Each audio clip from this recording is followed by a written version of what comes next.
Good morning. Will the Committee on Infrastructure, Transportation, and Technology please come to order? It is 9 a.m. on Wednesday, May 2026, and I would like to welcome Committee Vice Chair Okimoto and as well as Committee Member Tupola virtually and Committee Member Dos Santos Tam. Councilmember Wire, Committee Member Wire is excused from today's meeting. The following member is participating remotely by video conference, Councilmember Tupola. Councilmember Tupola, in accordance with Section 92-3.7, the Hawaii Revised Statutes, please identify each person who is with you at your location. Hi, aloha, Chair. No one is here with me. Thank you. Mahalo, Councilmember. Pursuant to Section 92-3.7, the Hawaii Revised Statutes, this meeting will be conducted as remote meeting by interactive conference technology with the following procedures in effect for the meeting. Members of the public will be allowed to provide oral testimony on all items on the agenda through two ways, remotely and in person in the council chamber. Remote and in-person oral testimony will be allowed when the agenda item is taken up. As both English and Hawaiian are official languages of the state of Hawaii, pursuant to Article 15, Section 4 of the Hawaii State Constitution, HRS Section 1-13, members of the public may testify in either language. For oral testimonies offered in Olelo, Hawaii, additional time as may be necessary will be allowed for the testifier to provide an English translation of their testimony. Before testifying, each person shall state their name. Each speaker may not have anyone else read their statement and is limited to a 1-minute presentation on each item. All persons who have registered to testify remotely by video conference or phone will be called upon first. When your name is called, please monitor your screen and activate your audio feed when prompted. I will then give persons who have not registered an opportunity to offer testimony. Please utilize the raise hand feature on Zoom to be called upon. For those who are joining us by telephone only, please press *9 to indicate your desire to speak. I will identify you by the last 3 digits of your phone number. When your phone number is called, please press *6 to unmute yourself when prompted. Some friendly reminders and tips: video conference from a quiet location if possible. If you're also watching the proceedings on Olelo, please mute your television at the time you are called to testify. When the timer on the screen reaches 0, please conclude your remarks promptly. Once all the remote testifiers have testified, I will proceed to in-person testimony in the council chamber. Persons who have not registered will be given an opportunity to speak following the oral testimonies of the registered speakers. HRS Section 92-3.7 requires all votes at remote meetings to be conducted by a roll call unless unanimous. Therefore, I will first call for objections, and if there are any, I will call for a roll call vote. For those council members participating from outside of the council chamber, in accordance with HRS Section 92-3.7, the meeting will automatically recess if we lose audio-visual contact with you and will not be able to reconvene until we re-establish contact. Therefore, please announce beforehand if you'll be voluntarily signing out of the meeting. Written testimonies, including the testifier's address, email address, and phone number, will be available to the public as described on the posted agenda. As a courtesy, please turn off or silence all cell phones. Moving to the first agenda item, members, thank you for indulgence. We are going to have informational briefing first so that we can have the city administration then continue on with their cabinet meeting. So we have an update on the new Aloha Stadium Entertainment District, also known as NASED project, and the city's support for the project. First off, I do want to note that while I am the council member of the district that does get to have the opportunity to have the Aloha Stadium as well as the Aloha Stadium and new Aloha Stadium Entertainment District, we know that the Aloha Stadium and the future of it is something that holds a lot of memories for a lot of us, but also will bring future memories and future experiences. So I'm wholeheartedly support the project, and I'm excited to hear how we can move forward and for the future. With that, joining us in the council chamber, we have Michael Yadao. We have manager for the Stadium Authority, and he will come up first, and then he will call upon who will be next as well. And members, we'll let all the presenters go up, which includes the Stadium Authority, as well as Stanford Car Development on behalf of Aloha Halava District Partners, and then we'll move on to the city agencies, and then we will take questions so that we can move this presentation along. All right, Manager Yadao, please proceed. State your name for the record, and then you can continue with your presentation. Thank you so much. My name is Michael Yadao, and I'm from the Stadium Authority, and this is such an honor and such a privilege. Thank you so much, Chair, Vice Chair, members of the committee, both here in person and on Zoom. Again, thank you. So we have a brief slide presentation, but I'll be going off of it quite a bit. So if your eyes start to hurt you and you just want to listen to me speak, that's more than appropriate. Or if you want to violently throw produce at me, that's more than appropriate, Councilman. So first of all, the NASED project. So the stadium as a whole. The stadium fell into this tragedy of the Commons Place in previous iterations, where the maintenance and repair budget simply did not keep up with the maintenance and repair needed to operate a fully functioning stadium. And so in 2019, the stadium was condemned because it simply had gotten to a place where it was unsafe to use. What the state then entered into was a public-private partnership, which allowed the state to commit $350 million on construction, but then an additional $50 million on pre-construction planning and preparation, of which $500,000 would be specifically dedicated to the swap meet relocation, and then engage with the private sector so that we could have a much more robust stadium itself, and then potentially a build-out on the rest of the 98.5 acres. What we like to term is that the stadium is the obligation for our private sector development partner, but the build out of the rest of the district is the opportunity for that partner to recoup and to really build a vibrant city. A city where H1, H2, and H3 and rail all converge. A city that is right across the street from the Arizona Memorial, which in pre-COVID numbers had about 1.2 to 1.3 million visitors, with then no retail opportunities once they visited the Arizona Memorial. You're also across the street from Pearl Harbor Hickam that does a majority of its billeting either on base or in Waikiki, and would be dying for the opportunity to be able to do that on site and closer to the base itself. So that's the NASED project. The project is $650 million worth in the stadium, but then $2 billion worth in construction spending, with an estimated 12,000 jobs over the course of both the stadium build out and the build out of the rest of the district. Next slide, please. So this is kind of the build out overview itself, and some of these slides were recently presented to us by our private sector district partner that gave us some of the populous renderings on what we should expect to see at the stadium site and in that phase 1 mixed use retail development in that rail to stadium corridor, which they're calling Aloha Live. If you have visited Los Angeles or even Angel Stadium in Anaheim, you're seeing things like OC Vibe and LA Live, which have this really beautiful development leading into the stadium itself. And so that's kind of the opportunity and kind of the vibe, so to speak, that we're looking to court. Please. So this is the stadium. So if you can take a look, this is the stadium at full build out in that phase 2. But what we're looking at is we're looking at a facility that can really serve the people of Hawaii and serve as a community asset year round. So yes, the University of Hawaii serves as its anchor tenant, but the University of Hawaii plays 7 to 8 football games. We need to fill the stadium more than 7 to 8 dates. And so our private sector development partner is really working towards building out a stadium that can service for concerts.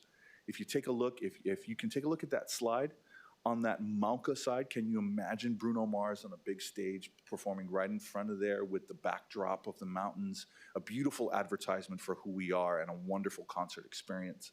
They're also looking at congruent sports with football, like professional rugby and soccer and the rest that could easily play.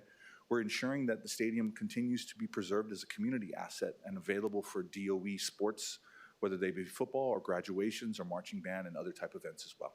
Next slide. So this is kind of what we built out to. So like all public-private partnerships, as the state and as the city communicates a commitment to the project, it only makes greater resources available to our private sector district partner.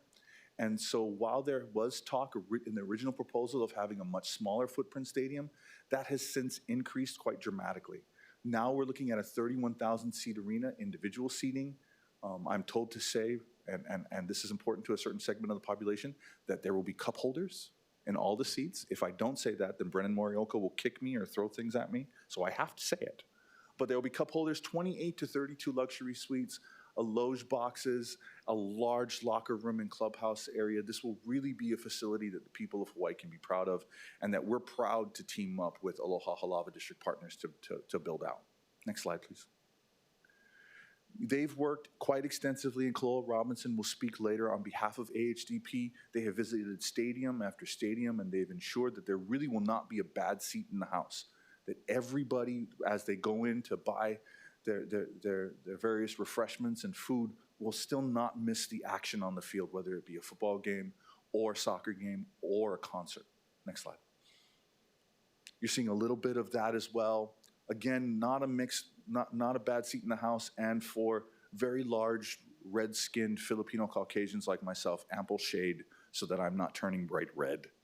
Please, next slide. So what this slide really highlights is that you're getting an on-field experience as well, that a lot of stadiums in the next iteration, or stadiums even when you're visiting Allegiant Stadium for the Raiders in Las Vegas, or you're visiting SoFi, have a lot of on-field opportunities. They're bringing the action to the fan, and it makes the fan feel like they are a part of things. And there'll be lots of space and lots of opportunities to do that. Next slide. Now in the district. So the stadium's the obligation, the stadium's the must. And we're currently in the dismantlement phase on the current stadium, and then they're building out to 2029, the new stadium, ready in time for the 2029 football season. But the rest of the district is the opportunity. The rest of the district will serve as a mixed-use retail and housing opportunity. We have done extensive market studies and done a lot of market research that indicates that housing of that 4,500 housing unit range is most appropriate given the mixed-use retail and stadium demands, but you're also including, again, the mixed-use retail and office space, and you're including multiple hotels of up to 1,000 rooms apiece. So there is a housing component, but I want to reiterate that keeping it at that 4,500 not only keeps it in the market space, but it also makes it easier and makes it palpable for our infrastructure partners at ENV and the Board of Water Supply. All infrastructure, whether they're permitted through the city or permitted through HCDA, will be dedicatable to the city, using Kaka'ako as really a model for how we can interact and how we can work together. As we build more housing, unfortunately, we lose retail space.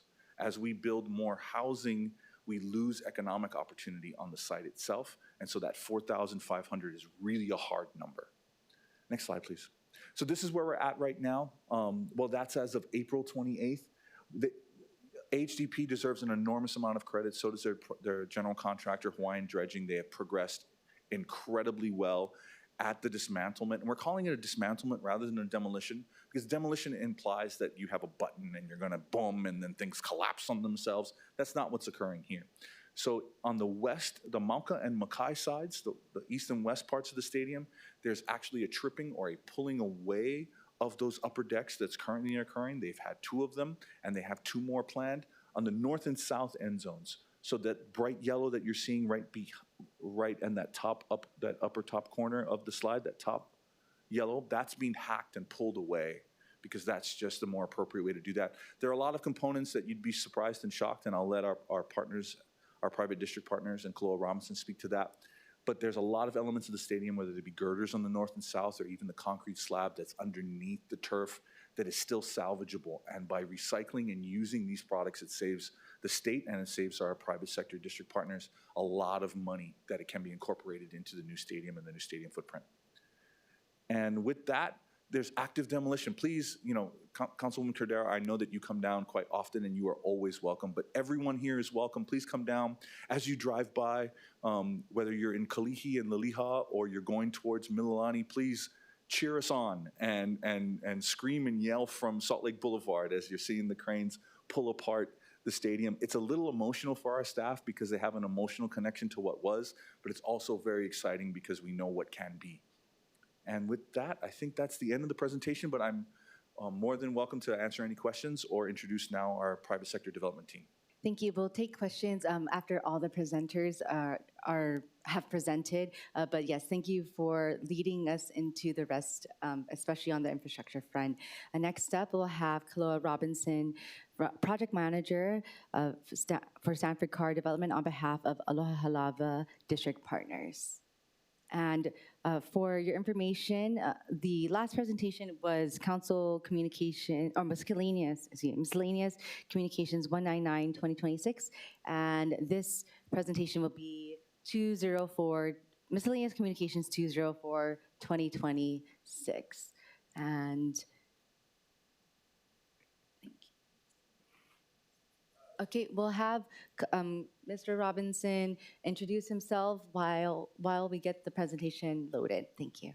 Good morning, committee. Thank you, Chair, for having us. My name is Kaloa Robinson.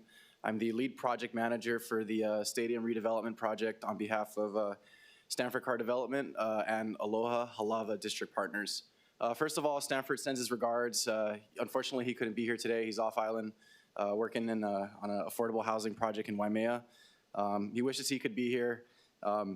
I'm the understudy. Second of all, there aren't enough hours in the day to properly brief you on the complexity of the infrastructure project we have in front of us. It's not one project. It's probably some like 100 mini projects that we'll have to do. Unfortunately, master plans don't scale linearly with complexity. Complexity compounds. So you can expect this to be very high level. Third, what I'm about to show you is going to seem a tad overwhelming. That's exactly how it should feel because it is a tad overwhelming.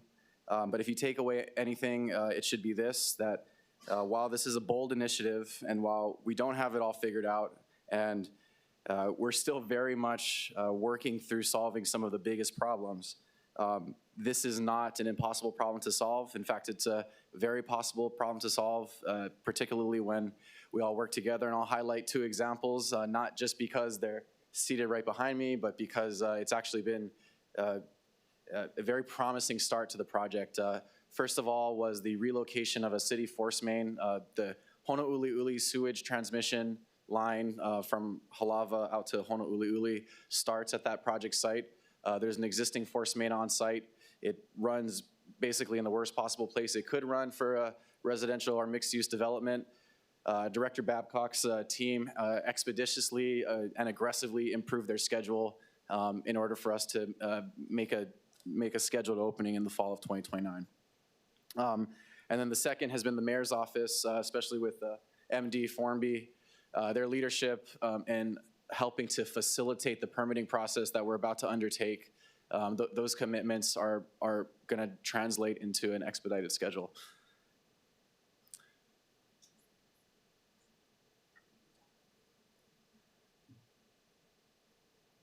Two more seconds. So first of all, there's a common misconception about the project because it looks like a blank canvas. It's a parking lot. It looks like maybe it's one property, but the truth is that this is not one property. It's an amalgamation of probably 100 different properties, going back to the Great Mahele, that were subdivided, consolidated, re-subdivided over and over again. There are easements on this site that date back to pre-statehood. It feels like we find a new utility on this site every day, and so far I have not found a utility that services customers on the island that doesn't touch this site. So, for example, there's a 36-inch board of water supply transmission line that goes straight through the site that we will have to work with BWS to realign.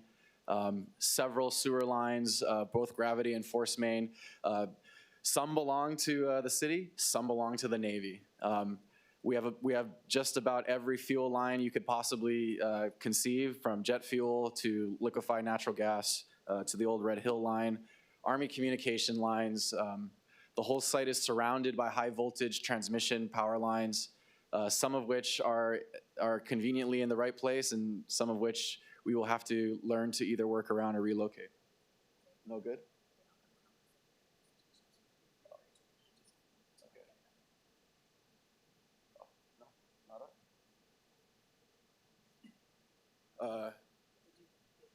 Okay, folks, you guys all have a packet. I would encourage you to take a look through it. Again, the most important takeaway the most important takeaway from this is that as spaghetti nest noodle as it looks. It's actually a solvable problem. In your packet is a phasing diagram that illustrates how from the stadium we sort of radiate out and take down the infrastructure one by one. We are still very early in the process of planning. We have not solved all the problems. We have more questions than we have answers, and it seems that the more answers we get, the more questions we end up getting. But the gist of it is that, may I?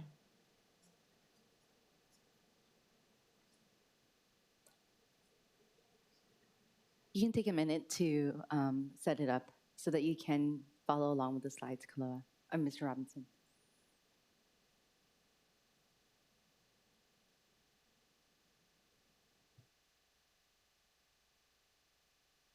Can you guys just go to the next slide while you're working through it?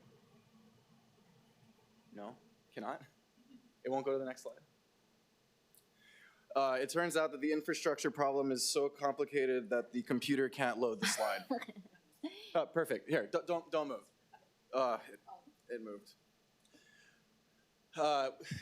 It's all good. We have it on Council Communication, Miscellaneous Communication 204-2026, so it's all good. So the gist of it is that we have a lot more to do, but we have made significant progress in the first 6 months of working it out. And basically, our objective is to turn that bird's nest into an organized alignment of utilities that fit into city standard dedicable roads. Thank you. Thank you. I do like your next slide after this. I know that we probably can't get to the next one, but it's like, is there capacity? Not really. The next slide. Yeah, that's a good point. There's when it comes to the infrastructure problem, there's really 3 main categories of problems. One slide back. Yeah, there's 3 categories of problems. One is infrastructure relocation, and that largely has to do with utilities that service other parts of the island or other sites, not just this site. So sewer from upstream flows through the site, water coming from other wells passes through the transmission line, et cetera. That's number 1. Number 2 is the installation of new infrastructure after we've relocated everything. And then 3 is the capacity off-site. Obviously, and that third one is where we have potentially the most long-term problems to solve. Capacity is not something that is a 1 or a 0, it's a spectrum. And it's not something that's gonna happen overnight. You don't fix one. As Director Babcock can probably tell you, you can't just fix one segment of line from manhole to manhole. You gotta make sure it gets all the way to the treatment plant.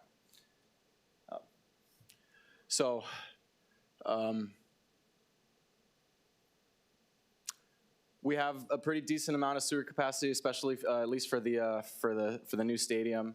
We think we've got enough water, and we're working closely with BWS to ensure that there's a long-term plan. Obviously, BWS has no shortage of their own obstacles with Red Hill, et cetera. We're also working closely with Hawaiian Electric to work on 2 high voltage line extensions and a new substation to power the district. A lot of work to do, but we're all making progress on it.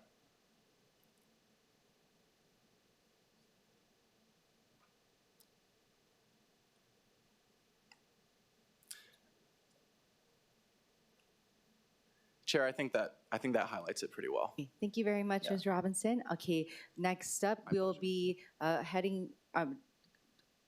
hearing from the city administration. I think first up, we do have, I heard that Managing Director Mike Formby was here. I didn't see you there. So we have Managing Director Mike Formby, and then in addition to the Managing Director, we have Director Roger Babcock from the Department of Environmental Services, as well as Manager and Chief Engineer Ernie Lau from the Board of Water Supply.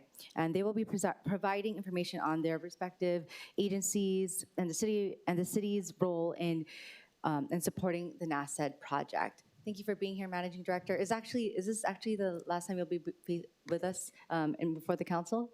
Yeah, thank you. It probably is. You're probably right about that. Committee Chair and Council members, Mike Formby, Managing Director, good morning. We do have Board of Water Supply and E&V here to give you details on what the city is doing. But I just wanted to, from a policy perspective, share with you that the mayor and I have committed to both NASED and Stanford Carr, the developer, that we would facilitate versus regulate, over-regulate this project. And so we stand behind that. We've supported the legislation that went through this year for infrastructure bonds as one way to value capture for this project.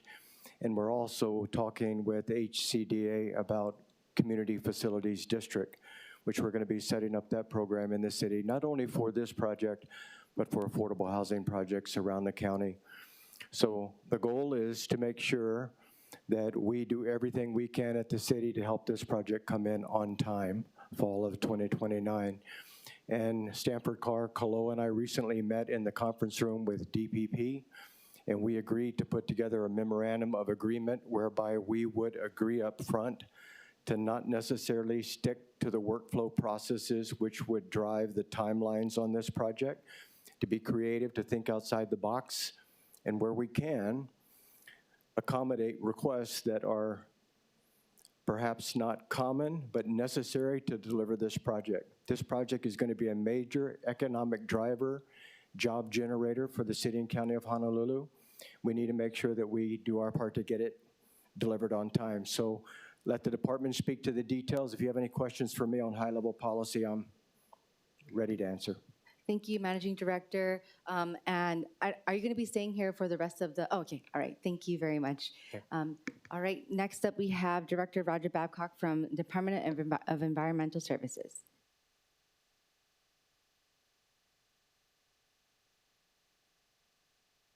And for your information, the presentation from the Department of Environmental Services is Departmental Communication 344-2026.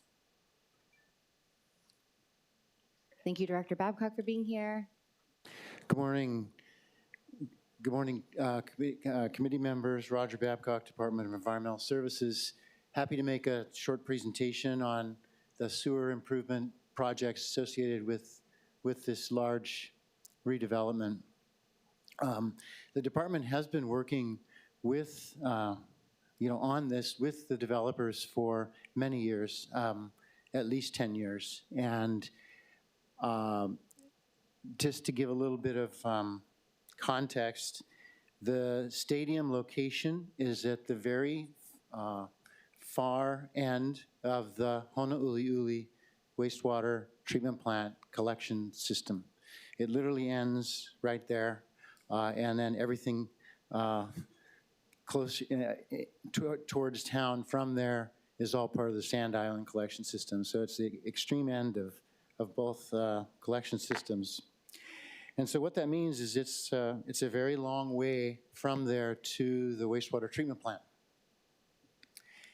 And so I'm going to show you, just some of the projects that we have, or all the projects that we have. So this is just showing that the environmental impact statement is approved for our series of projects that are necessary to build out the ultimate capacity needed for the development. So the development will take many years to happen, and the sewer projects will also take many years. But it looks like that it will occur at a pace that will be necessary so the project can keep going. So we've made a commitment really to, the city's made a commitment that we will have capacity, or we have ideas that we've discussed with them about how we can make sure that they can still continue even though all the projects aren't done. So we'll have some sort of interim measures that will allow them to keep moving forward with their various phases.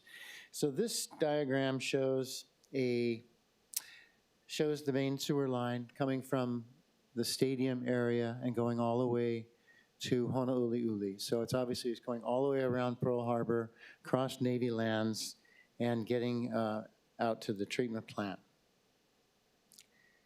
The next, so this slide shows you, identifies some of the projects. It identifies 8 projects. and some of it's a little obscured by the, up there, but they include at the stadium end, the Halava wastewater pump station force main system improvements.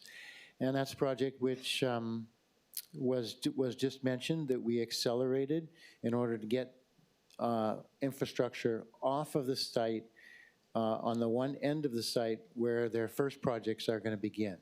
And we accelerated that, and we'll be out of their way within 2 years, which is what they needed. That's the $15 million project. The next one along the line there is the Waimalu trunk sewers rehabilitation replacement. That's a $128 million project. Next one along the line, so kind of going right to left, is the Pearl City Sewers Rehab Replacement Projects. That's a $57 million project. Then moves on to the Pearl City Waipahu Trunk Sewer, which is a big project. It's a long micro-tunneled pipe. That's $188 million. Then we move over to the Waipahu wastewater pump station number 2. That's an $84 million project. And then we move over to the Waipahu wastewater pump station force main and force main rehabilitations, which are on the left side there, and those are both very expensive, $180 million and $137 million. So altogether, these are the $790 million worth of projects. I did want to point out, though, that these projects were all existed before what was known was going to happen at the stadium, including any development at all. So all of these projects are needed whether or not the NASED project ever was, going to happen or not happen. These projects are still all programmed and will happen, have to happen. This shows a timeline. It's hard to see, but it does show that it extends out for a number of years. But again, actually until all of these projects are completed, the capacity there isn't additional capacity available. But as I mentioned, we do have plans to provide interim capacity along the way for the project to keep going and building the various components that they have conceived. And I think, yeah, so this just gives some of the things that some of the actions that we have for this project. And so we'll continue to work with the developer to relocate infrastructure on site, and then we continue with all of our projects. So ultimately, we'll have capacity for everything that's proposed at the NASED site. I'll be happy to answer any questions, I guess, at the end. Thank you. Thank you, Director Babcock. Next up, we have Manager and Chief Engineer Ernie Lau from the Board of Water Supply. Thank you for being here with us. Manager Lau, can you turn on the mic? How's this? Okay. Yes, perfect. Thanks. Thank you. Aloha, Ernie Lau, Manager for the Board of Water Supply. We've been working with NASED, the NASED team, for a number of years now. And this is a very comprehensive project. And for us, it's one thing that we really strongly suggest to the developer, and I think they're very, very receptive to this idea of taking the one water approach to managing water on the site. Looking at water, not only potable water, but also rainwater, wastewater as resources, maybe possibly to be reused on the site to reduce their potable water demand. So at this point, their projected demand for potable water out to full build out is about 1 million gallons a day. So at this point, because of the impact of the Red Hill fuel releases and the need to shut down some of our water sources, like mainly Halava Shaft, we're unable to really supply that demand for the full build out. But we think we can probably accommodate the demand as it incrementally develops over time. But we do encourage them to look at use of our non-potable water system from Kalawao, which runs by the stadium right now, to use it to flush the toilets in the new stadium instead of using clean drinking water to flush the toilets. And, you know, when there's a game and or a concert there, there's a lot of toilet flushing going on. So we want to preserve our precious potable water. So using non-potable water from our Kalawao system is available. Looking at other parts of the project as it builds out the mixed-use development with housing, to look at on-site gray water recycling. Take water, wastewater that would have been generated by these projects and actually try to treat that and reuse it in the buildings or on landscaping around the area. All of this goal is to reduce the potable water demands for the project. We estimate right now, based on what's been submitted, that the non-potable water demand on an average day basis might be about 500,000 gallons a day for a full project build out.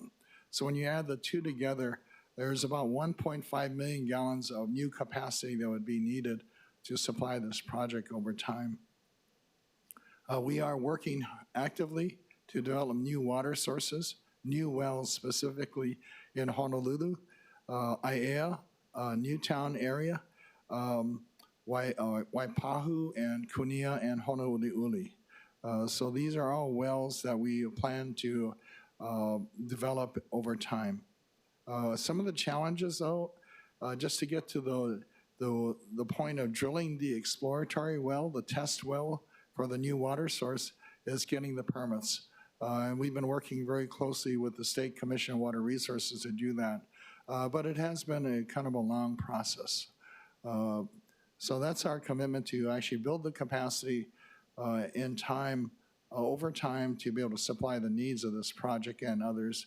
We also have to look at transit-oriented development in the area. So Council, whatever you can do to encourage reuse of water on site in these large projects, we really appreciate that. That'll help preserve our potable water supply for high quality, the best needs for drinking and consumption by our customers and businesses. But this is a very challenging project, like Kelowna pointed out, the relocation of a 36-inch transmission main that brings water from the Pearl Harbor area to supply the needs of Honolulu. That project needs to be done very carefully, and we'll work with them on the alignment so as not to disrupt water service to urban Honolulu.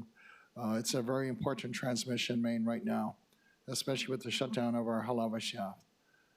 So I encourage the developer to look at the one water approach, water of all qualities, to manage it and try to reuse it on site and reduce their demand for potable water from underground aquifers in other locations. I'm available for any questions. Thank you. Mahalo, Manager Lau. Members, that concludes the presenters, and now we will move to questions from the committee. Councilmember Tupola, do you have questions? Yes, Councilmember Tupola. Thanks so much, Chair, and thanks for having this. It's such an important topic across the island of Oahu. Can I please have Director Yadao? I would like to ask him a quick question. Absolutely, Councilwoman, please. Yeah, thank you so much for your presentation, your update, of course, on the position that you hold right now. It's very important. I think that you're doing a great job. My question, and you can keep the answer short since it's not related to the infrastructure or the housing, but, you know, there's been multiple conversations across the island of Oahu on how we could have utilized better the ALOHA Stadium. And then, of course, now that we only have the UH Stadium, there's such limited things we can do. But in regards to just like the sports side of this conversation, because I'm imagining that once this gets online and once this is done or we're like ready to host and it looks amazing, who's working actively to make sure that we are going to be a venue where the Pro Bowl comes back or where we have rugby games or like there's so many different things we could have had, but who leads the charge on that? So it's bifurcated to a degree in that it's really a partnership between the Stadium Authority and the private sector development partner. So the private sector development partner will be in charge of operating and maintaining the stadium for the first 30 years of its operation at least. And so obviously they have a built-in incentive to be able to engage with and are working towards things like professional rugby and soccer and more events at the stadium, potentially the Pro Bowl, things of that nature. The Stadium Authority facilitates a lot of those conversations and provides kind of the state the viewpoint, and it's really a partnership, is I guess what I'd say. There's also a sports tourism component to the Hawaii Tourism Authority. The Stadium Authority being a part of DBED allows us to access some of those resources and to coordinate with them. So I guess what I would tell you is that it's a partnership between us and AHDP to be able to fill that stadium and make it a true community asset. Yeah, no, I appreciate that answer. And I guess I just want to further give you encouragement that those conversations happening now prior to the opening would be really important, getting us on their schedule. I know that the last time we almost had a big soccer tournament here, there was issues with the turf.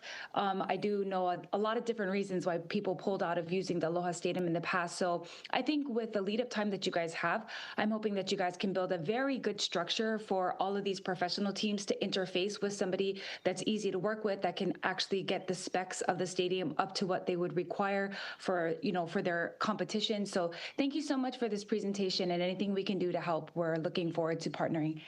Thank you, Councilwoman. And the only thing that I would add is that those conversations, to your point, and your point is well taken, those conversations are occurring. And so, for instance, what comes to mind immediately on your last comment was that I know our private sector development partnership and Stanford Carr in particular, in engaging in conversations with some rugby partners, found that a grassed field was an absolute must, that they needed that kind of surface to be able to commit to play.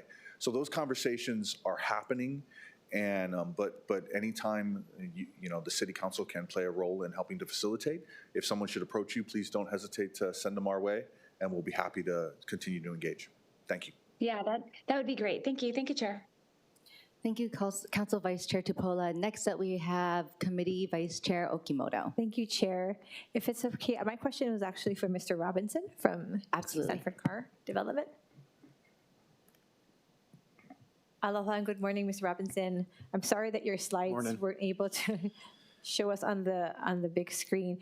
Thank you very much for the visuals. I was wondering, you had several pages on here that had research from other cities in the country, Atlanta, Georgia, Denver, Dallas. I wanted to know why those were selected, what were the findings that you had, and how that translates to what we're trying to do here at the Aloha Stadium. Yeah, great question. So while this project is probably among it probably sets a number of precedences. It's probably the first in many ways, particularly the scale. This is not the first time in the country that a state agency or a municipality has undertaken a very large-scale infrastructure project. Probably the last time we've seen something like this in Hawaii was when HCDA did a bunch of sewer infrastructure installations in Kaka'ako. But the scale of this project is going to be much bigger. We're not going to pretend like we know everything about stadium development or mixed use. We're primarily residential developers, mostly affordable housing, lots of rentals. So we had a lot to learn. We traveled the country in the last 18 months, looking at all of the other places in the country that have successfully leveraged all the tools in the toolbox to effectuate long-term capital improvements for infrastructure. What you're seeing are individual case studies that demonstrate that tax increment financing or resilient infrastructure, shelter and equity bonds, as the legislature has branded them, how leveraging and collateralizing future revenues generated from the vertical construction that you build over the infrastructure can be used to service bonds that you issue today. So right now, today, we have a 100-acre parking lot, essentially. It generates zero revenues in real property taxes, not very much in general excise tax. And what we're trying to illustrate in those slides is where utilizing the revenues that you would create by going from zero real property taxes and a small amount of GET, by leveraging those future revenues, issue bonds secured by those future revenues to pay for the infrastructure upfront or in the medium term. Okay, thank you. So these projects, that was very helpful, thank you. These projects, are they also TOD? There's the way that they're set up is you have the commercial with the residential, is that what I understand? That's how they were able to do the projection of revenues anticipated? The most important takeaway about those case studies is that Hawaii has not used this regime commonly referred to as tax increment financing. We're late to the party, as I like to say. 48 other states in the country use this type of financing structure and bonds to pay for their infrastructure. We're one of two that don't. So we incorporate the first slide, which shows the increased revenues over time, and then the following slides that show different areas across the country that have used them, so that those of us that aren't familiar with it know that this is not something new and it works. It's a tried and true process that's worked all over the country. Thank you. And I want to thank you for being honest about the project in its current state and the many difficult intricacies that are with the spaghetti map. That's good to know. I just thank you for being honest, and we hope that everything can be figured out while you're working with all of the different partners. Yeah, thanks. Honesty is a core component of how we're getting through this. We're not going to solve this thing by lying to ourselves or pretending a problem doesn't exist. If Stanford were here, he would say the most important thing is grab the bull by the horns. You can't just hope it's going to fix itself. Thanks. Thank you, Chair. Mahalo, Committee Vice Chair Okimoto. Next, we have Councilmember DeSantos Tam. Thank you. I'm not sure which of the presenters would be able to talk specifically about this, but building upon Budget Committee Chair Okimoto's questions about TIF, if and when, and I certainly hope that it's a when, this proposal passes the ballot, what steps would the city need to take in order to be able to be an effective partner to issue these bonds, to leverage the kind of financing that we're looking at via future real property tax revenue? What steps would we need to take? Because I'd like to be able to take those steps immediately.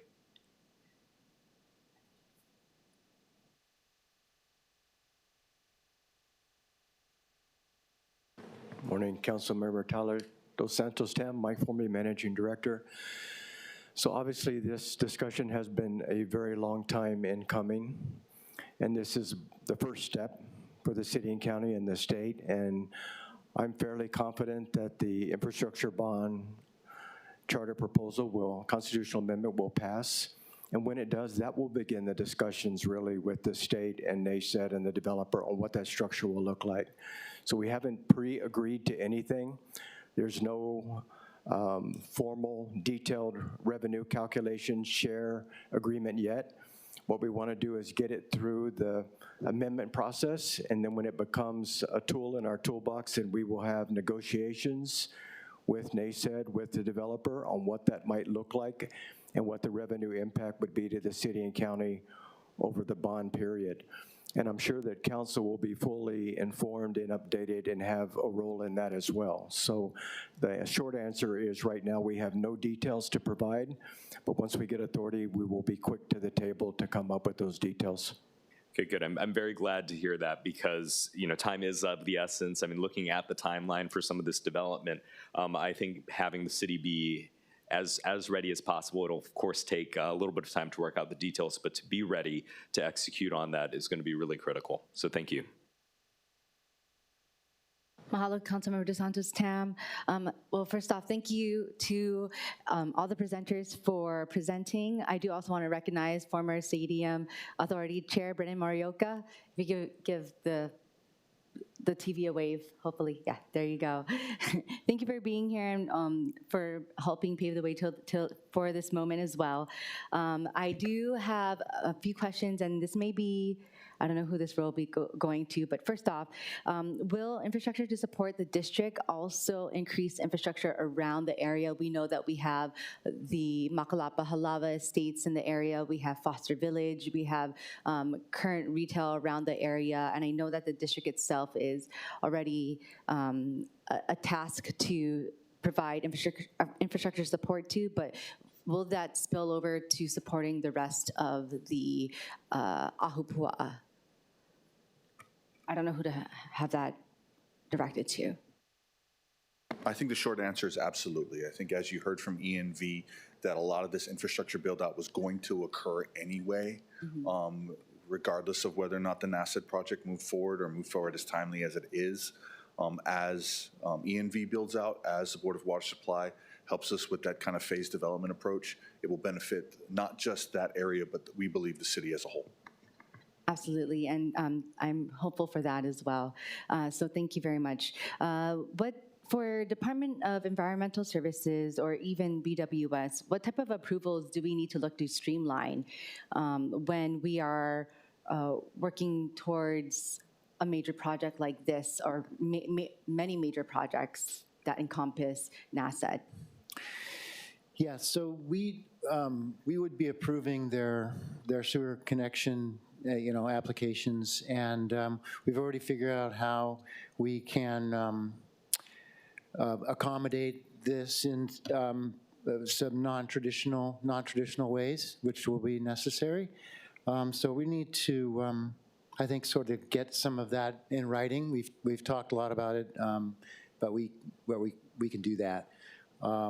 There's, in general, the processes for construction and permitting and stuff like that are long and cumbersome, but as Managing Director mentioned, the city is committed to facilitate and streamline wherever possible. So I can say that for sewer anyway. Thank you very much. I really appreciate it. And lastly, for the Board of Water Supply, in the same manner that ENV shared that they are following the timeline so that they can then have it ready for at least the stadium. But is there a timeline of, are the timeline for drilling wells or movement of any water mains in alignment with the 2029 opening of the stadium? For the stadium, they already have a water meter for the existing stadium, so they had service already provided to the old stadium that's being demolished. So they'll have to build off of that capacity. And then what we can do is with the use of non-potable water to flush toilets in this new stadium, that'll free up more potable water that already exists to supply the needs of the stadium. It's when they get into the other development, when they have to do the mixed-use development, that concern about capacity, making sure capacity is available when they are there to build it. So for us, we're already underway with a number of new well projects. I used to say a new well took 5 to 7 years, but given the challenges that we kind of face right now, it's about a 10-year timeline. So, but I think the stadium's timeline is much longer than that. Hopefully the capacity will be available. The new wells will be in service to provide source capacity for the project in time. Thank you. Thank you, Manager Lau. Members, any other questions, last questions? Well, I do want to thank all the presenters here. I'm very excited, not just because I live near it and represent the district, but I'm very excited of what this could mean for the future of Hawaii. I know that there are many updates in the future, and I want to thank NASED, especially Samantha Spain, for always being present at our neighborhood boards, at my numerous neighborhood boards and community associations to provide all that information. So, and also always keeping us updated through all the newsletters and everything. I do want to thank all of you for being committed to this project, and I can't wait to be there. All right. So with that, members, if there's no other questions, I will then go to testimony and then come back, and then we will conclude with this item. Okay, with that, we don't have any registered remote or in-person testifiers. Is there anyone who wishes to testify? Seeing none, members, we're back in discussion, or any last-minute burning questions?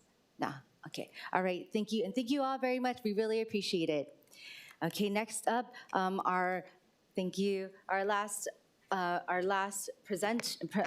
informational briefing before we get to business is agenda item number 2. We have, this rounds us out and completes our discussion on strategies to address Oahu's increased traffic fatalities and increased roadway safety. We had the Department of Transportation Services do a presentation, as well as the Honolulu Police Department at the tail end of last year, I believe. And now, luckily, we are able to get the Hawaii Department of Transportation to close us out with this series of discussions on traffic fatalities and crashes, and just having a positive note to increase roadway safety. We have joining us in the council chamber, Edwin Sniffen, Director of the State of Hawaii Department of Transportation, who will be providing a brief presentation. For your information, the presentation is available online as Miscellaneous Communication 207-2026. Once again, Miscellaneous Communication 207-2026. Director Stiffen, thank you very much for helping us close our discussion on how we can increase our roadway safety. And thank you for all the work, first off, thank you for all the work that you've been doing to ensure that we are addressing all of that. We see the messages, we see the outreach and communication from, not just from you, but especially HPD, with all their outreach with DTS. So thank you for helping us come full circle to close out this series of discussions. Mahalo. Oh, can you press on? Thank you. Thank you, Chair. Hello, it's Niffin with Hawaii Department of Transportation. I apologize first for having to reschedule from the last time, and I appreciate you having me back here. Also appreciate the partnership that we have with the city departments. Roger and his group have been amazing, and HPD has been absolutely great partners. I really appreciate all of that. I want to just jump into data that we start using in this area. All state and county agencies are flush with data. We want to make sure that we're maximizing it as we move forward to combat this fatality emergency. Last year we had 128 fatalities, absolute ridiculous numbers, and the most ever since 2007. Something that we had to address absolutely immediately. On Oahu, we had 82. In general, we're at about 50 or 60 on Oahu, so it's a significantly higher number last year than normal. And if you can see the numbers at the bottom, you'll see that the fatalities were represented primarily by pedestrians, motorcyclists, and bicyclists. Many of those, the 57 to 60 fatalities came from those categories. In vehicle occupants, 20 of them, and that's a high number, but in general, a lot more in the vulnerable users category. This year, we're doing a lot better. This year, statewide, we're at 34, 53 last year statewide. This year, 14 for Oahu. Last year, 28. So we're at half the fatalities we were last year, significantly better. And the statewide numbers would have been better, except we had a deadly month on Big Island. We had 7 or 8 fatalities and several multiples that occurred on Danyukenoi Highway.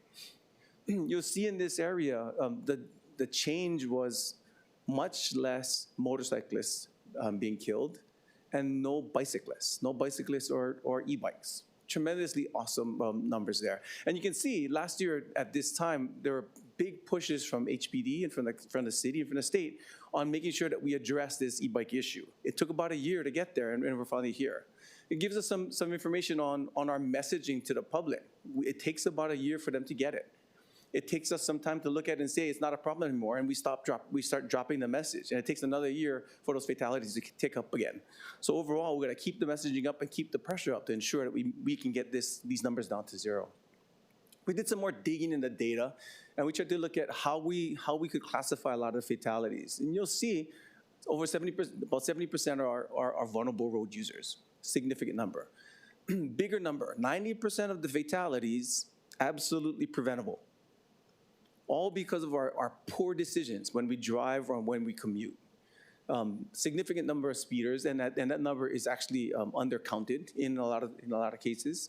You see a lot of impairment. 40 to 55% of fatalities generally are attributable to impairment, and people are just not following the law. Drivers, bicyclists, and pedestrians alike. You'll see the numbers tick up in those dawn to dusk timeframes, 6 p.m. to 6 a.m. And generally, you can appreciate that. Darker times means more risky behaviors, more speed on the system, more people walking where they should not be. Those things always tick up in those types of time frames. Interesting thing though, when you see our morning commutes, you see less fatalities as you would normally consider. But you see more bicyclists getting killed in the morning commute than in other times. When you look at the numbers, very clear that males are the riskiest drivers that we have out there, and especially between the ages of 18 to 35. We want to make sure that we start targeting, we get all these data to make sure we target all of these issues in our education, our enforcement, and our infrastructure. We run through some patterns in general, and like I said, you'll see a lot more bicyclists dying during the peak times of in the mornings. You'll see in rural areas more single car crashes. You'll see a lot more impairment in rural communities. We try to make sure when we look at this data, we try and see how we can maximize our impact and minimize the crashes. So when we look at things, one of the big reasons that we saw significant numbers of pedestrians in fatalities last year, there was a number of homeless crossing limits near Kahoiki Village. Two things we did to ensure that we minimize the potential for this. We put up a fence to block off areas where people can traverse that highway, and partnering with the city, we removed the homeless population that were living along the river. If there's no place to go to, there's no reason for them to cross in that area. You see the numbers significantly drop from there. Speed continues to be the biggest issue that we have on the system. When you speed, it makes it very difficult for you to respond to any disruptors on the system. The speed limits are set to ensure that everybody had the time to react to what may or may not be considered through their awareness. On the e-bike side, I'm happy to see that there's no fatalities, because last year we saw a bunch of them. We're giving a lot of power to people who don't even know the laws of the road. Very difficult for me to see that that's going to be a safe thing. There are some laws passed this year that helps the enforcement piece, and that couples with the law that was passed by the city last year to ensure we minimize that potential. But we still got to be a lot more forceful in that push to ensure we keep these numbers down. And impairment is always big, but one of the things that we don't talk enough about is fatigue. When people are driving home drowsy from their day, they just shouldn't be driving. And they should pull on the side and make sure that they can relax someplace safe before they go home. The improvements that we're looking at in the system is trying to increase awareness for everybody. You can see some horizontal deflections, some roundabouts in the system that we're putting in. I think we have 11 statewide now on the state system, and you'll see more. Not only are they more efficient from an intersection perspective, they reduce conflicts, so they're a lot safer, and they reduce T-bone crashes or high-intensity crashes, much safer from a fatality perspective. You see a lot more speed humps and raised crosswalks on the system, and I appreciate the requests that come from the council members and our state legislators to put more in. We know they work. The problem is we can't put them throughout the whole system. When there's no way we can cover the whole system with speed humps or raised crosswalks. The great thing is there's 270 in the system now, and there's going to be more because more people are asking for them. You'll see more in-lane rumble bars in different areas. Those are intended to remind people that something's changing. When you see those and you start rolling over them, that means there's a turn coming up, or you're entering into a residential community. Something changed in the way you should be driving, and your awareness should be up in those areas. And you see a lot more advisory signs coming through, so people can understand. Even though the speed limit's 35 in this area, something's changing up ahead, so just make sure you're aware of it. And we're trying to make sure we follow what the city DTS is doing and tightening up a lot of the roadway areas. In the past, things were designed, if we had a speed limit of 50, figure out if we get enough space, design them for 70. 70 must be safer than 50. But when people drive, they see something they can drive 70 on, they will. So we're tightening everything up to make sure that we can minimize the speeds through those areas visually and from an infrastructure perspective. We're trying to make sure we highlight these areas of conflict. I'm not a fan of our RFBs by themselves. Putting a flasher up to tell a driver somebody's walking works for the first week. After that, there's desensitivity from my perspective from those flashers. Nothing legally requires me to stop if I see a flasher. But I am a fan of putting those flashers in paired with some kind of speed hump or raised crosswalk. especially the ones that we're putting in now, they also have streetlights on them. So they further highlight those crosswalks in those areas. So you'll see a lot more of them coming up. We bought 50 of them. We're putting them up throughout the system. We're going to get more as we go forward.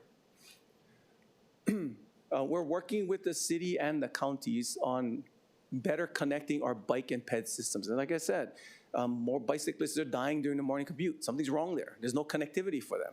So we're making sure that we put in the 40 to 50 million per year for the next 5 years to reconnect all of the systems. And it's nobody's fault that this happened. In the past, the way the bike and ped projects used to run is, if I do a roadway project here, I'll improve the bike lanes too, which means we have discontinuous systems throughout the state and county systems. We'll connect them up now, make sure that everything's, the critical gaps are filled. Making sure that we push enforcement, no matter what we do. And I'm sure HPD will back me up on this. No matter what we do, people are going to do dumb things. That's just the bottom line. But people do less dumb things when they see a blue light. We don't have enough police officers to fill every gap on our system. So we're putting up more photo enforcement to ensure that everybody understands there's a police officer 24/7 at this location. Don't speed, don't run red lights in those areas. And we're trying to put more up. And there's a law that came in this year that allows us to do so. Finally, we're making sure that we don't have to guess on where we should be putting our resources, and we don't have to wait till somebody dies before we do so. So we're doing more safety analytics with AI to ensure that we can start looking at the precursors on the system. High speeds, high conflicts, high hard braking. If we see those things on the system, we know there's something to address in those areas. That's all I have. Thank you. Thank you very much, Director Sniffen. We really appreciate, and we really appreciate you and your agency, as well as efforts that you're leading throughout the state, but especially with the partnership with our city's Department of Transportation Services and HPD as well. So members, I'll start off with you all. Do we have any questions from, hold on, I can't see Councilmember Tupola on here, but Councilmember Tupola, do you have? Sure.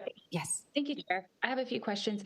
Thank you, Director Sniffen. I can't thank you enough for all that you've done, especially with this presentation about the data that you've collected.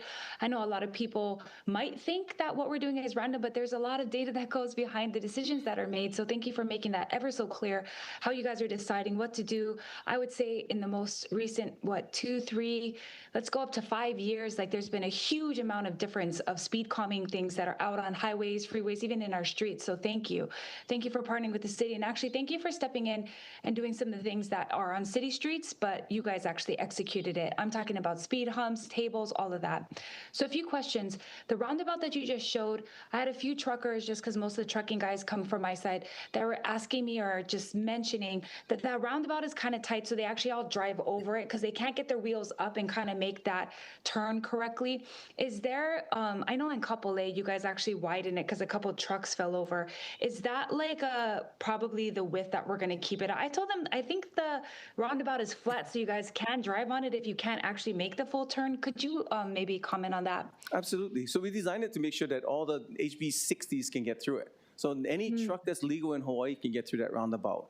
What the truckers I think they're looking at is just the in-lane travel. We designed those roundabouts so that the apron can be climbable for trucks. When they start making that turn, that apron is designed specifically for them. So that if there's any issues, if any have issues, just have them call us. Just drive on it. Yes. Yes. Because it's not a wall where you can't hit it. You can drive on it if it's too tight for you to make the turn. Okay, that's good. Exactly. Second question I had was in regards to the speed cameras. So we've had quite a few requests for that. What is you guys' current, I guess, philosophy on how many you're thinking of doing if you're ramping it up? Because as you know, we've had fatalities out of my district, and immediately people are like, I want a speed camera. But what is the philosophy behind how you guys choose? Yeah, so the bill this year took away some of our control. It maxes us out at 10 per year. And it requires that we only put in 2% at district. So we're limited on what we can do per year. But that being said, we can still keep adding in year after year. Partially, I think the limitation that was put in was to ensure that we don't overrun the judiciary system and HPD's ability to support us on the program, which is a good thing. And 10 per year is a good number for us to push forward on. Limiting to 2% at district makes it difficult for us to use data to hit the areas that we need to prioritize first, but it's not a deal breaker for us, so we'll keep working from there. Last question, and I know this is kind of separate, but you guys did acquire Pa'akea Road. You guys have done quite a few improvements as far as like safety in that area. What do you, or maybe is there a time frame on when you guys might be announcing any improvements or any ways we can help? You've already done a ton, way more than I've ever seen in that back road, but I just wanted to know if there's like a little preview. Oh, absolutely. So in that area, we're making sure the first thing we address is the dip. To ensure that we minimize the potential for flooding in the future. We're working with the Navy now to shut off the water coming from their property. And second, to ensure that we build out areas where we can retain water during any significant storm. That should preclude any flooding that would not allow people to go through that area in the future. Then we'll start looking at how we address the pedestrian access to that community. First, we want to make sure we activate it. The more active a community is, the better for everybody, and get rid of the dumping that's going on in some of those locations. And then second, we start looking at the lighting and the striping improvements throughout that route. Yeah, that's great. I know that you helped a lot during the storm, so just thank you so much. I really do thank you. You did a lot more than I ever had in the past, so thank you for all that coordination that you did for our district. Thank you, Chair. No, thank you. Thank you, Council Vice Chair Tupola, Committee Vice Chair Okimoto. Thank you, Chair. Aloha, good morning, Director. Good morning. I have, I think, one question, and you might have touched upon it, but I just want to, if you did, maybe you could repeat it. Most times we're working with DTS, and I think you did mention the length of time that it requires for you guys to do studies. I just get a lot of questions and concerns. So I wanted to understand, I mean, I'm looking at this sheet right here that has the daytime factors, and thank you for the statistics and the information. But usually what goes into, like, and you guys have different roads than we do, but what goes into these studies before an action is taken when you're looking at what's causing accidents, whether it's, pedestrian, bike, or a car? I kind of wanted a clarification on that. Yeah, so far in the state system, the traffic studies are always important for us to put in place.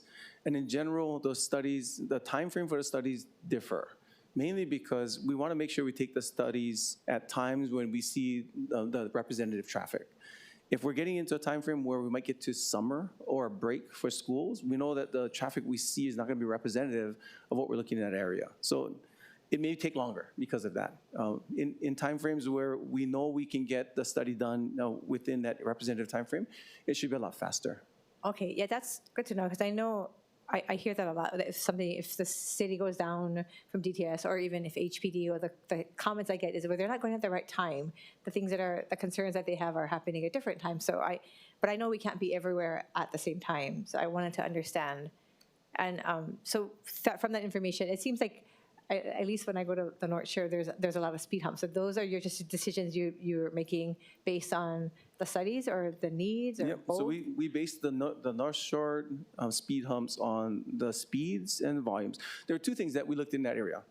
There's crossing points that are required for people who are parking to get to shared use paths, and that we see a lot of heavy volumes in those areas.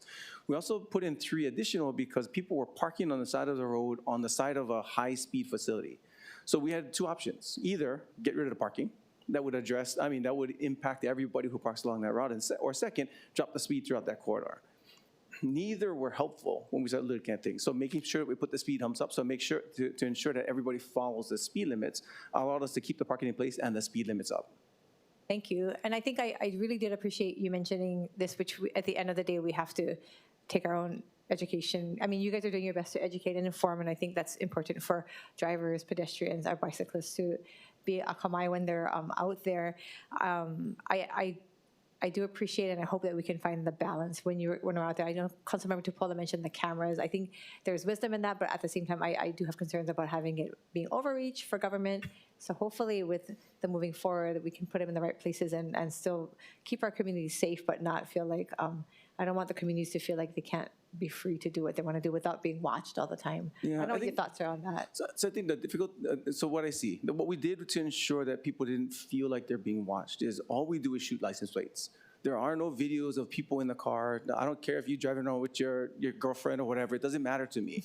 I just need to see the video, the license plate, and the person who's breaking the law, that vehicle is breaking the law. And our laws have us hit the owner of the vehicle, not the driver. I mean, that's the way we set it up. And for me, I cannot see of it as an overreach as long as we're killing 100 people every year. We get it down to 50, maybe we could talk. Maybe we can start talking about how we adjust things. But when we start seeing 90% of the fatalities occurring because people are just making the wrong decisions, it's really difficult for me to see how we don't do something like this to ensure that we improve people's behaviors. I would rather not do any of this. I don't want to put any speed humps, any raised crosswalk. I don't want to put in any cameras. But if we don't do that, I mean, I would say infrastructure takes a long time. If we all decided tomorrow that we're going to follow the law, that eliminates the fatalities immediately. But we've seen it's not going to happen. We tried to appeal to people's pockets in the past. We tried to increase fines and everything. It didn't work. People just sees the fines as a fee to break the law. If you can pay a fee, then it's not illegal from their perspective. We tried to appeal to their hearts and minds, letting them know that they should be good community members. It didn't work. So now we're making sure that we use physics. We're going to stop them. We're going to make sure that something's in your way so you cannot speed and kill somebody in the future. That is interesting, and I think because you guys have been working so hard and trying to figure things out, and yet the numbers have increased. So thank you for taking us on this journey that you have been trying to take the path of least resistance, but we're getting to the point. Why do you think that is, that people are just not? There's a complacency that comes in from agencies and from the public. Prior to last year, we had our 5 lowest years. Our 5-year rolling average was under 100 for the first time ever. Typically, it's about 102 to 105 on the 5-year rolling average. Last year, before that fatal year, the 5-year rolling average is 97. That was the best we've ever done in that 5-year time frame. And then we had last year. So for us, that made it very clear to us. What we're doing is working, and we're going to keep pushing to make sure that it works for everybody. Oh, thank you. And just on a lighter note, I was surprised to see your statistics showed that male drivers are the reasons. As a female driver, I get told all the time we're the reasons that there's accidents on the road. So that was a fun statistic. Thank you, Director. Thank you, Chair. Thank you, Committee Vice Chair Okimoto. That was a great comment there. I have heard that as well. Councilmember DeSantis-Tan. Thank you, Chair. This is actually a question for DTS, but it pertains. In 2024, we passed Bill 48, which lowers speed limits in and around school areas. And I understand that that's being implemented on a rolling basis. Can you provide an update on that? Well, we did say on a pilot program that we'd go to each district and put one in, but beyond that, we are seeking funding, external funding, to accelerate the program. I think we are working with our state partners to get $500,000 to accelerate that speed control program. Thank you very much, Councilmember DeSantis-Tam. Director Sniffen, thank you very much for addressing that. A lot of the time we have to design for behavioral changes, which is what a lot of this is, because if they don't see any risk, they're going to be risky, yeah? Mm-hmm. So thank you very much for that. I was wondering, when we do have things like, and Kahauiki Village is in my district, and so I just want to use that as an example. We have many different types of requests coming in saying pedestrian bridge over limits, but where is it going to go? It's going to, there's no bus stop in the area. So, you know, when we get an influx of requests like this, sometimes common sense doesn't seem to, I guess, make sense to a lot of people. So in a sense, how can we as the city council members, your partners at the city, be able to help make it make sense to our neighbors in and around our business areas, industrial areas, and especially those serving Kahauiki Village, or not, areas like Kahauiki Village are in such high-dense areas. So we try to make sure that we put out as much information as possible as where the safe routes are. And if you don't mind, we can send you information on how people should be traversing that area so we can get that out to the public. If they see better ways or other opportunities for us to consider things, love to do so to make sure we can make things safer and more efficient for everybody. But putting in things like a raised or a grade-separated crossing in that area, almost impossible, considering the constraints that we have over there. Especially from the ADA perspectives for different pieces. So we'd much rather put in at-grade crossings that are safer for everybody in those areas. It may require people to get down to Sand Island first and then come back again. But we'll make sure that it's a lot safer for everybody. In other areas where your constituents might have concerns, send it to us. We'll always work with Roger and his group to ensure that we address issues for all of our communities. Thank you. And I do have a question because you did mention multimodal connectivity and mainly for our bike paths. I was wondering, are there any other multimodal connectivities that we're looking on filling the gaps, the PUCAs for? For Honolulu? For Oahu. Yeah, we have our 10-year plan already set. That we've been working with DTS to ensure that we get all of the city and the county's input in on it, and we can forward it to you. Awesome. Thank you very much. And we really appreciate all the updates and information and all the efforts that you've done to increase safety on our roadways. Mahalo. Thank you. Members, any other questions? Okay, we'll go to testimony. We don't have any registered in-person or online testifiers, but is there anyone online or in person who wishes to testify? Seeing none, members, we're back in discussion, and we're back in any last minute burning questions. Okay, seeing none. All right. Thank you, Director Stephen, for this. We really appreciate it. Now, members, we're going to our agenda. Thank you. Okay, our agenda item number 3.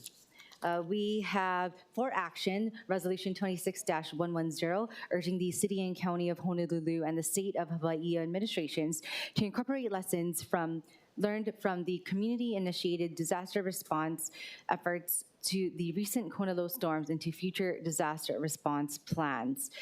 So we have this. We have from the City Administration, the Public Information Officer of the Department of Emergency Management, Molly Pierce.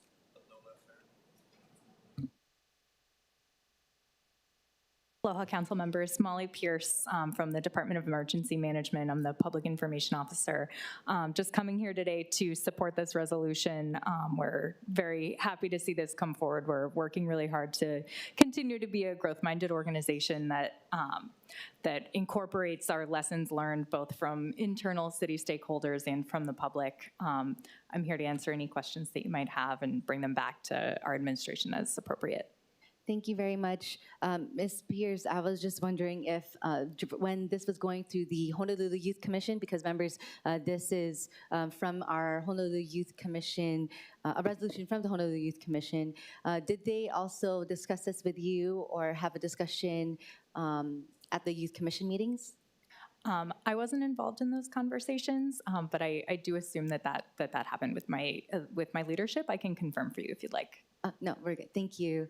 Members, do you have any questions relating to Resolution 26-110 or any questions for Molly Pierce, Public Information Officer Molly Pierce from the Department of Emergency Management? Okay, seeing that, thank you. Awesome. Thank now you so we will much. go to testimony. We don't have any registered in-person or online testifiers. Is there anyone else? Is there anyone who wishes to testify either in person or online? Seeing none, members, we're back in discussion. Okay. Seeing none, members, the chair recommends that Resolution 26-110 be reported out for adoption. Any discussion? Any objections? Any reservations? Hearing none, so ordered. Moving forward to agenda item number 4, we have for action Bill 12-2026, which requires certain information relating to sewage, drainage, and cesspools to be publicly accessible. And members, we have posted to the agenda a proposed CD1 version of the bill identified as OCS 2026-0180/4/6/2026 at 1:10 p.m. submitted by Council Vice Chair Tupola. For your information, a summary of the amendments are listed on the agenda. And if Councilmember Tupola, would you like to further explain your CD1 or? Thank you so much. I just wanted to thank both departments. I was able to meet with EMV as well as DFM. We want to make sure that whatever is passed into law is something that we can do, something that the departments are willing to do, and that we have the tools to do it. So we have submitted a CD1 with minor revisions that both departments are comfortable with. That's fantastic. Thank you very much, Council Vice Chair Tupola. With us from the City Administration, I don't see anybody. Well, we had, I think they're in their cabinet meeting maybe. We did have Director Babcock, but I know that this is the last committee hearing that we have, and it did pass second reading. But members, do we have any discussion or questions? Okay. Seeing none, we will now proceed with testimony. We don't have any registered in-person or online testifiers. Is there anyone online or in person who wishes to testify? Seeing none, members, we are back in discussion. Thank you very much, Councilmember Tupola, for your work with the agencies on this. We really appreciate that. Now, the chair recommends that Bill 12, 2026 be amended to the posted CD1, identified as OCS 2026-0180/4/4/6/2026, 1:10 p.m. And are there any discussion, any objections for the CD1? Seeing none, the bill has been amended to the posted CD1. Next, the chair then recommends that Bill 12, 2026 CD1 be reported out for passage on third reading. Any discussion, any objections? Hearing none, or any reservations as well? Hearing none, so ordered. Moving forward to agenda item number 5, we have Bill 35, 2026, which amends and repeals certain outdated, obsolete, and unnecessary provisions relating to curbside tellers.